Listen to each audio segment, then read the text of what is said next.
In this video, we'll look more closely at how programs store data while they're executing. They do this through the use of variables.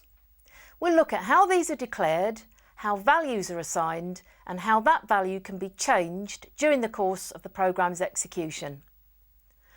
All of the programs that we've written so far involve one or more variable. When we declare a variable, we allocate memory space in RAM to store the data. In the program, the variable is referred to by its identifier.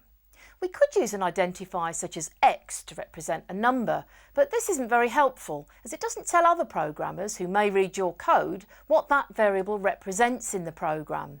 It's a bit like calling somebody by shouting, "Hey, you there!" It's too vague.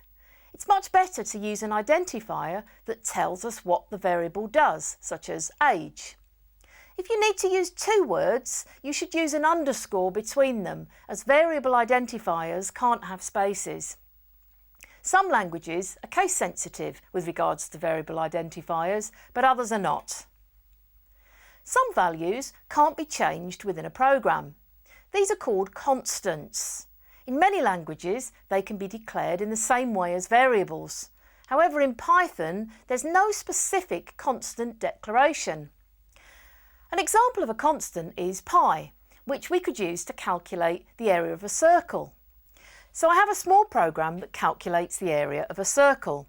I have one variable to hold the radius, I have another variable to hold the calculated area, and I've got a third one that's going to hold the pi constant that we're going to use in the program.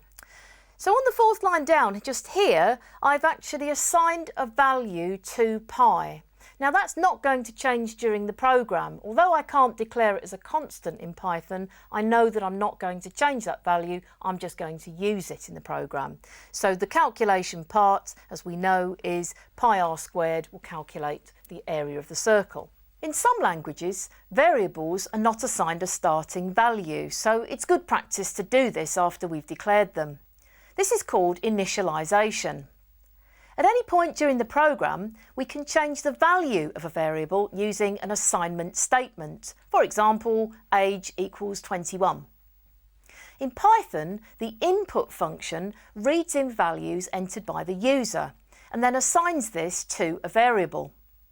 The input function accepts a string of characters, so we might need to change this into a number so that we can use it in the program, especially if we're performing mathematical calculations. We can output variable values to the user in Python by using the print function, and we use the variable name as the parameter that we pass to this function. In working programs, we will read data in, we'll process it, and then we'll output the result. Operators perform mathematical processes such as addition or subtraction, but programming often involves other types of operators, such as greater than or less than, and logical operators, and, or, and not. You need to be able to use all of these within your programs. One way of thinking about logical operators is in terms of a weather-related analogy. So if it's sunny, I might want to wear a hat, and I might want to wear some sunglasses. I could, of course, just wear one of these, so sunglasses or a hat. If it's raining, I'll need to take an umbrella. I might want to have a hat too, so umbrella and hat to protect me from the rain.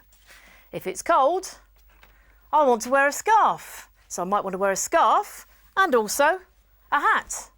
So you can combine together the different operators to give you exactly the conditions that you need to use within your program. A variable is defined as an identifier with associated memory location in RAM and a value within a program.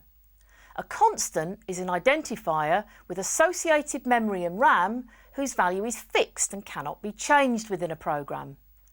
We've seen how variables and constants can be declared, initialized and used within programs, and how data can be input and output from the program. If you want to learn more about how programs are stored in RAM, you can watch the video titled The Difference Between RAM and ROM in this series. Thanks very much for watching.